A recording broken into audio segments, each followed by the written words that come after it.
با نام یاد خدا سلام. برنامه نوبتی کتابخانه است و مهمان امروزه در برنامه ستاره بانو با برنامه خوش آمدید. پیش از اون که برنامه را شروع کنیم چه درباره خودتون میگفتید که فعلا با چیکار مشغول هستید و حال و هواتون چگونه است؟ سلام دلیر، من روزنامه‌نگارم، ترجمانم، هم مؤلفی لایحه 180 درجه یا به قول روزها گرادусов. خب پادکست های لومیم، یک شخصی عادی، بنده خاکی، کمینه کمترین و مهمان امروزه شما. تشکر که دعوت ما رو پذیرفتید در برنامه اشتراک دارید. ما شما رو در اینجا به حیث کتابخوان یک نفر کتاب میخونه دعوت کردیم در برنامه.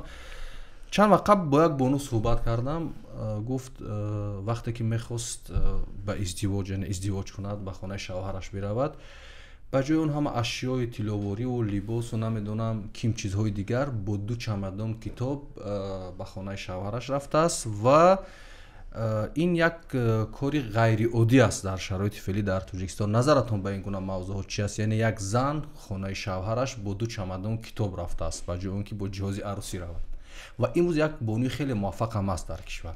به نظر من کاری بهترین است اگر در حقیقت برایش کتاب ارزش دارد، ارزشش بلندتر است از طلا و تنگه و دیگر. به یادم یک شعرک بسیار کوتاه از آوان کودکیم آمد.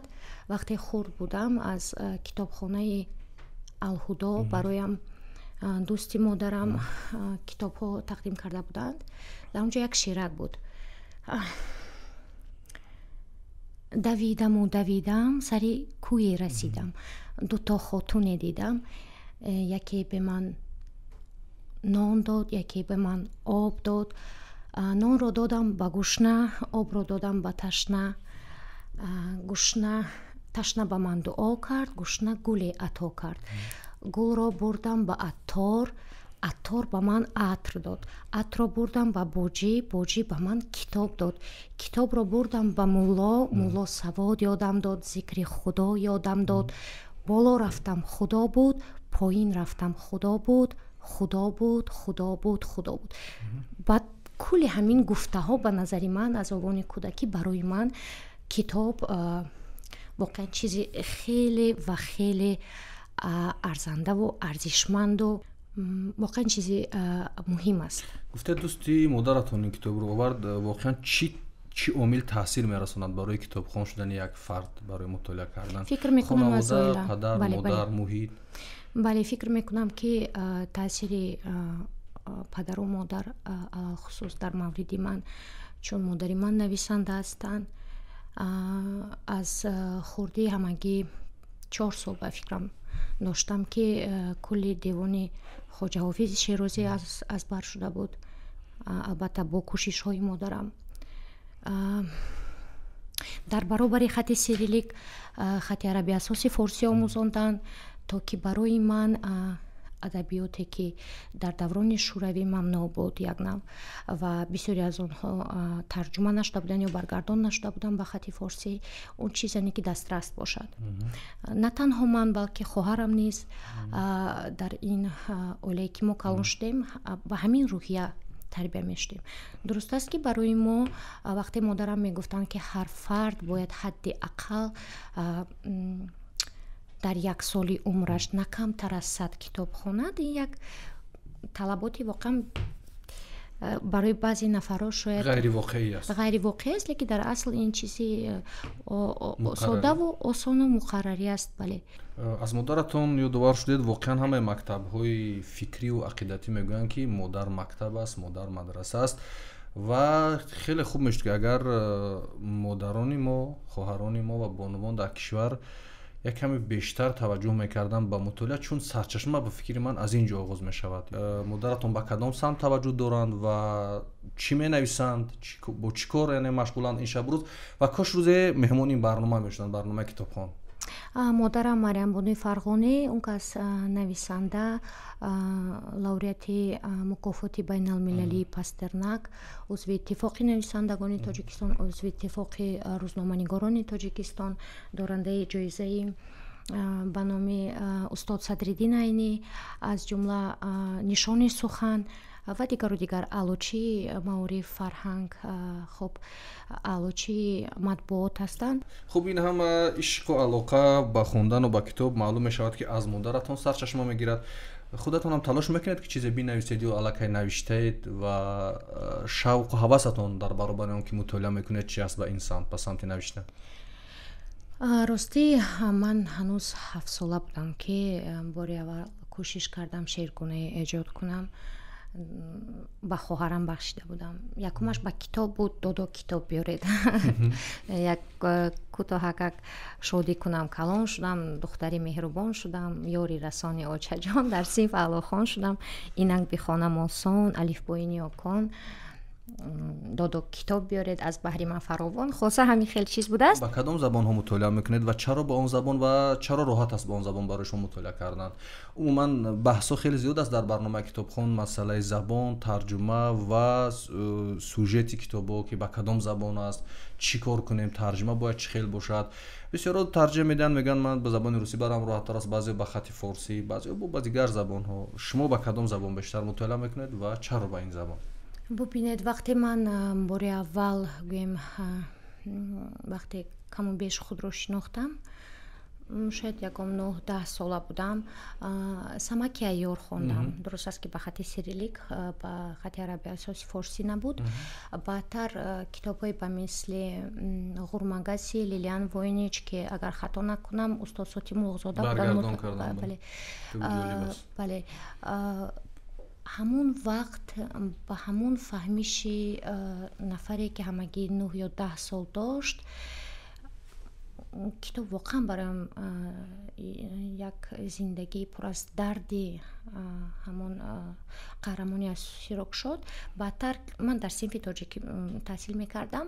بعدتر با تقریبا شاید 12-13 سال داشتم که خواستم اونم به زبان روسی مطالعه کنم، فهمم که فرقش در چیست.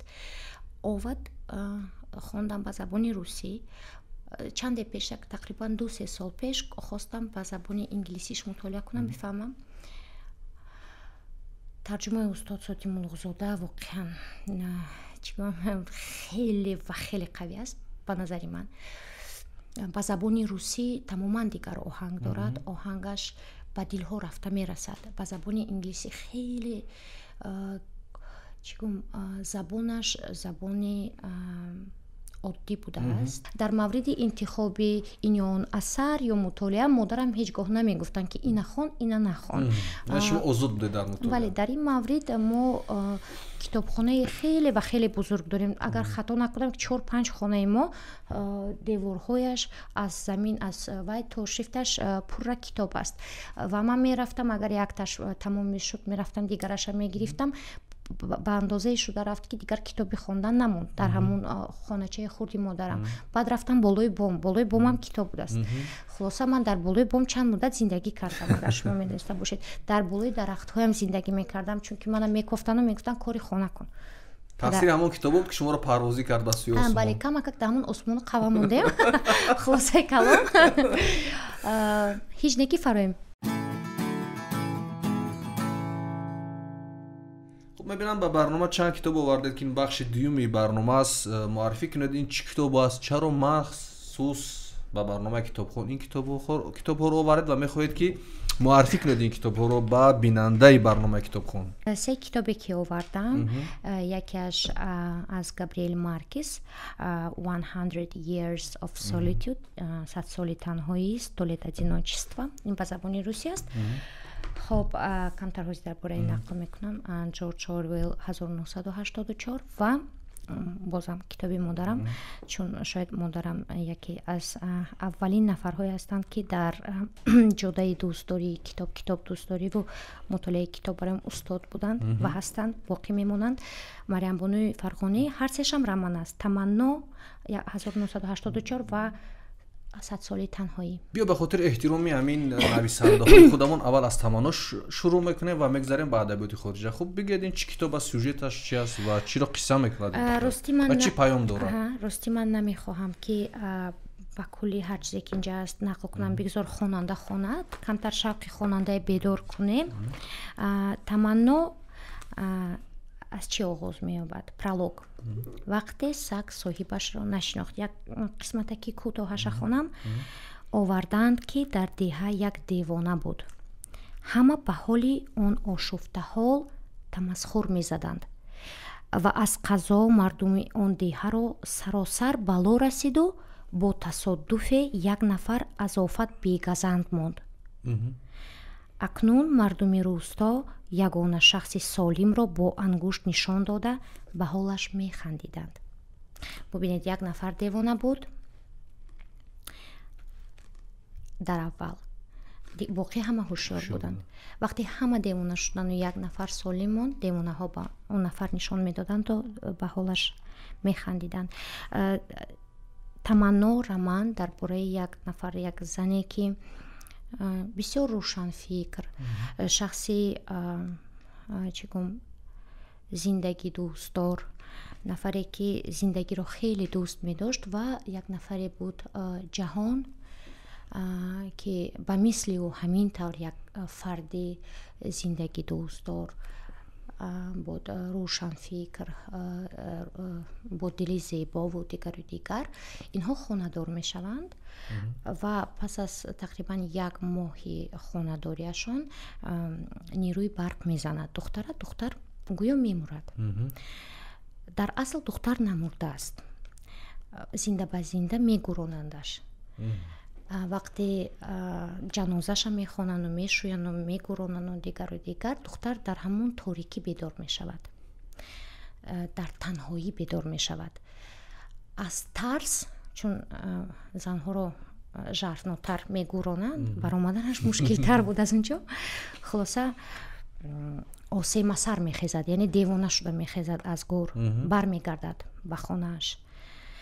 саг мешиносад, саги дари хонаи падару модараш саг мешиносад соҳибашро, вале соҳибаш ҳеҷ касро дар он лаҳза намешинохт.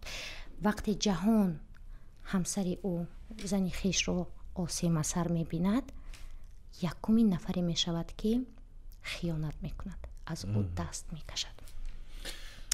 ва мушкилиҳои рӯзана метавонад дар ҳар оилае агар чизи тахаюлан бошад, баъзе ҳодисаҳо ба ҳамин монанд иттифоқ биафтад. ростӣ прототипу типи ҳамин нафар ҳаст, дар зиндагӣ ҳаст. модарам шахсан ӯро мешинохтанд. тобишҳои хеле ва хеле зиёду бисёр зебо доранд дар инҷа. кӯтоҳ агар гӯем, 20 сол ин зан танҳо мемонад. 20 соли ҳаёташ дар охир ба худ меояд. ҳамун ҳолате ки дар аввал гуфтем, баръаксаш мешавад. яъне дигаро девона мешаванд ва ин ҳушёр мешавад. гӯё ба худ меояд ва мебинад ки боқӣ ҳама девона монд. бале, ин ҳамин романи таманно як нав барои ман романи Габриэл Маркес 100 соли танҳоиро ба ёд меорад.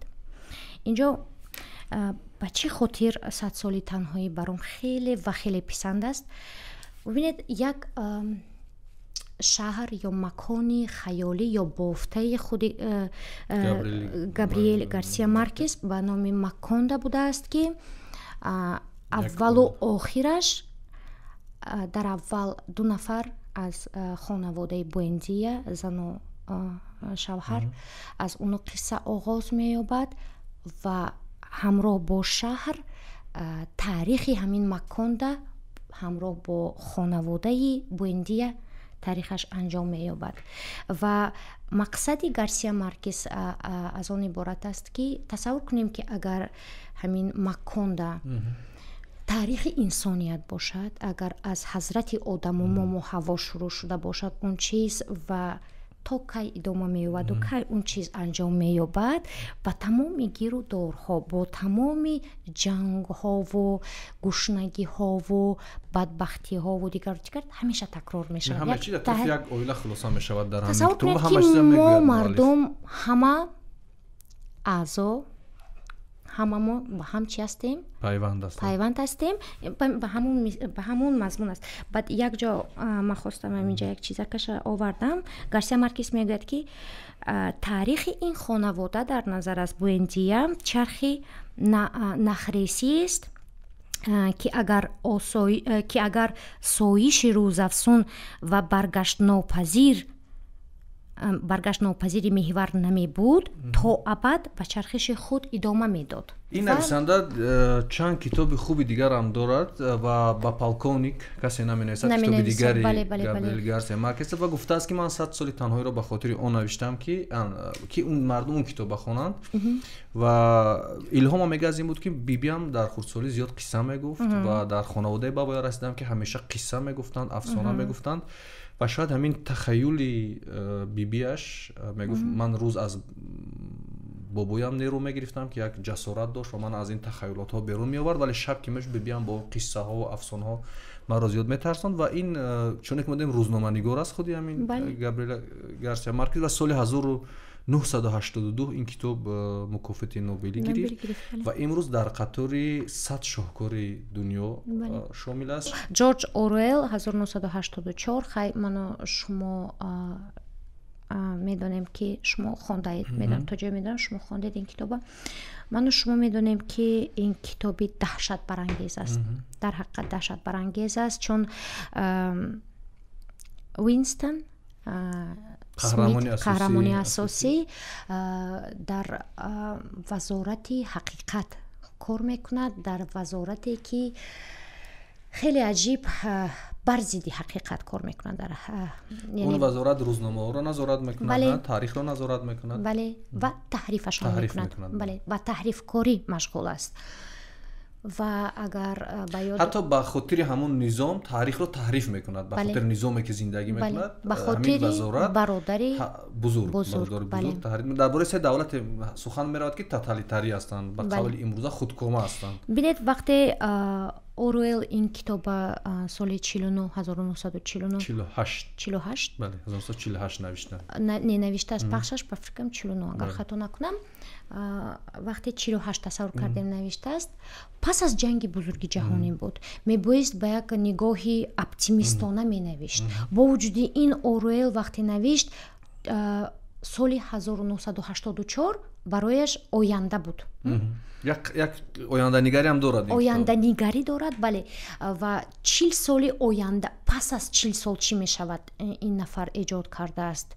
Бубинед, ман фикр мекунам пас аз ҷанг, пас аз пирӯзӣ, пас аз он ки тамоми ин дарду азоб паси сар шуд, мебоист як нафар пессимистона не, балки оптимистона эҷод мекард. Бо вуҷуди ин аз сар то пои китоб дар бораи он ки чӣ гуна розӣ нест бо низоми бародари бузург дар ҳамин ришта навишта шудааст. инҷо ҳам вақте ки Уинстон ошиқи Ҷулия мешавад ва оно кӯшиш мекунанд муҳаббати хешро аз дигарон пинҳон доранд, аз полис мегурезанд. вале дар аввал Уинстон фикр мекунад ки ин Ҷулия ба алайҳи вай маълумот ҷамъ мекунад. ҳафтаи аввал дар ҳамон кор ҳамаша нақл накунем ки бале дигар хонандаҳо ҳам вақте хондан ҳамин гуна ҷолиб бимонад. вақте ошиқи Ҷулия мешавад ва мехоҳад ҳамроҳ бо Ҷулия ҳамин муҳаббати хешро пинҳон созанд, дастгир мекунад полис ва ба вазорати ишқ мебарандашон. ҷое ки ишқи инҳоя чикор мекунад, нобуд месозад он вазорат. бале. ва аввалин нафаре ки хиёнат ба Ҷулия мекунад ҳамон Уинстон мешавад. барои ки он вақте ки ду ҷамъи ду мегӯянд панҷ шуданд, ҳар чӣ қадаре ки мекунад аввал истодагарӣ мекунад ва инҷо муаллиф кӯшиш мекунад ки ба ин кораш вай он духтара наҷот диҳад ки намешавад, ҳам худаш масалан дар ҳам низом мемонаду дигар нобуд мешавад, баъдан ошиқи низом мешавад. шумо гуфтед ки баъд аз ҷанги дуюми ҷаҳон мебоист бояд нигоҳи диди нав нигоҳ кунад, вале худи ҳамин муаллиф яъне Ҷорҷ Оруэлл ки корманди истихборотӣ мегӯем ҷосусии Англия буд, он аллакай дар рафти ҷанг низоми шӯравиро мешинохтанд ва дигар низомҳоро дақиқ мешинохтанд ва маълумоти зиёд доштанд ва онҳо як нав оянданигарӣ мекарданд ки чӣ мешавад дар ҳамин кишварҳо, чӣ рух медиҳад. шояд ҳамин собиқаи кори Ҷорҷ Оруэлл буд ки ӯро водор кард ба навиштани чунин як асар ва як асари дигараш Скотни дувор ки дар ҳамин китоб ҳастанд, боғи ҳайвонот мегӯем ё оғилхона мегӯем ба қавли мо. яъне вақте ки як корманд як ниҳоди ҷосусӣ ё истихборотӣ меояд бо иншои чунин китобо даст мезанад, ин як китоби иҷтимоӣ тахаюлӣ аст бигем. яъне онҷа дақиқ дар бораи як давлати мушаххас гап намерад, вале як хонандаи закӣ мефаҳмад ки чи аз масалан падар аз пушти писар данос метиҳад ё ҳамун хабаркашӣ мекунад духтар аз паси модар ва ҳамин хел ҳамсояҳо ва ҷойҳои ҷолиб ҳам дорад ки вақте Уинстонро ба зиндон мебаранд شما میدونید وقتی که به زندان میبرن میگن من اونجا یک نفر دیدم که به خاطر یک شعر و یک کلمه شعر که در همون شعرش خطا شده است و زندانی شده است. مثل بعضی کشورها که شاید به خاطر یک لایک میتواند زندانی شود، به خاطر یک کلمه شعر در اون وقت هم میتونستن آدم را زندانی کنند. یا نفری را که پدرش میگه که مرا پسرم آورد که مثلا زندانی کرد و خیلی جالب است. برای شما کجاش باز دقیقاً جالب بود این کتاب که مثلا با کتابخوان توصیه میدید؟ یعنی همون چیز شما را وادار به فکر کردن کرد؟ من به سبب هر سه این کتاب انتخاب نکردم، چون مضمون هر سه این کتاب همین است که هر فرد باید صادق به خویش ماند. صادق به ارزش‌های خویش ماند. به ارزش‌های خویش ماند، بله. و در یاد داشته باشد که هر کدام ما همیشه تنهاییم. در نزد انتخاب خویش تنهاییم. انقلاب فکری، انقلاب در باطن خویش داشتن، در نزد خود صادق بودن، حق گفتن، همیشه دانستن که حق چی است، حقیقت چی است، در جستجوی حقیقت بودن. من فکر میکنم که همین چیزا در نظر دارم. خب هدف این برنامه هم همین است که آدمان وقتی که مطالعه میکنن از درون شکوفایی به دست بیارن، از درون یعنی همون انقلابی درونی خودشون رو به وجود بیارن و به حقیقت برسن. در برنامه نوبت کتابخوان ما برای 3 کتاب گپ زدیم. من نمیدونم که این کتابی تمنا نوشته مریم بانوی فرغانی در فروش هست یا نه. حتما سوژه‌اش جالب شد، دسترس کنید از کتاب فروش ها کتاب بخونید. و کتاب دیگر که جورج اورویل 1984، این هم یک کتاب جالب و یکی از 100 کتاب بهترین دنیا است. برای این هم تلاش کنید و بخونید، بیهوده وقتتون نمیگذرد. و کتاب دیگری که مؤلف از این کتاب صاحب مکافات نوبل شده است، کتاب گابریل گارسیا مارکز 100 سال تنهایی، هم به تاجیکی و هم به زبان انگلیسی و هم به زبان روسی در کتاب فروشی های تاجیکستان هست. دریافت کنید و بخونید. من فکر میکنم که وقتتون و نیرویتون بیهوده صرف نمی شود. این برنامه کتابخوان بود. تا برنامه آینده در پناه خدا بمانید.